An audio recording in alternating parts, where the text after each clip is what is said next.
पछता है, जो ना खाए वो भी पछता है। ये सब चलबे ना, ये सब चलबे ना।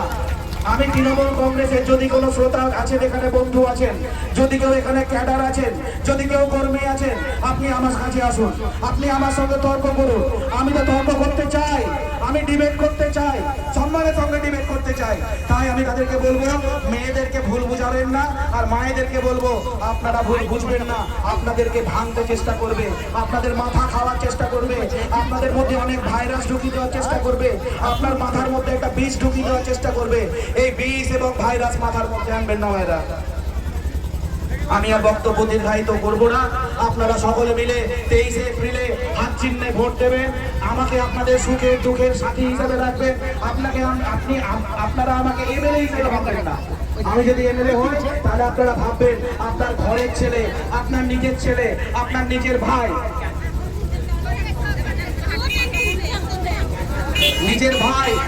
নিজের ঘরের ছেলে মনে করবেন। কেন আমি ডিক্লেয়ার করেছি আমি আপনাদের সাথেই থাকবো, আপনাদের পাশেই থাকবো। এবং আর একটা জিনিস, এসআইআরে অনেক মায়েদের, অনেক ভাইদের নাম ডিলিট হয়েছে। ভয় পাবেন না, ভয় পাবেন না। আপনার এখানে যতগুলো ক্যান্ডিডেট ডিক্লেয়ার হয়েছে, একটা ক্যান্ডিডেটও এসব নিয়ে ভাবেনি। তাদের ভাবার টাইম নাই, ওরা শুধু ভোট পুরোতে ব্যস্ত।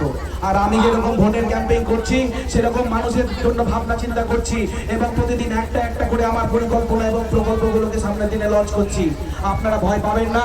যাদের নাম ডিলিট হয়েছে তারা অনলাইনে বা অফলাইনে একটা অ্যাপ্লিকেশন করবেন, একটা প্রেয়ার দেবেন।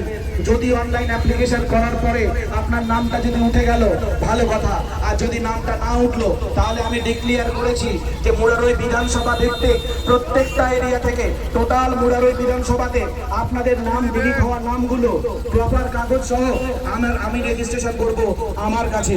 ধরুন মুরারই বিধানসভা এরকম নাম এলো 2000, 3000, 4000, আমি এই নামগুলোকে একত্রিত করে একটি রেজিস্টার করে কলকাতা হাইকোর্টে আমি মামলা লঞ্চ করব।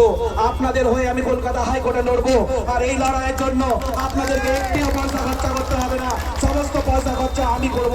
যে উকিল লাগাবো সেই উকিলের ফিস, সেই কোর্ট ফিস, যাবতীয় যা কিছু লাগবে সেগুলো সব আমি নেব, আপনাদেরকে দিতে হবে না।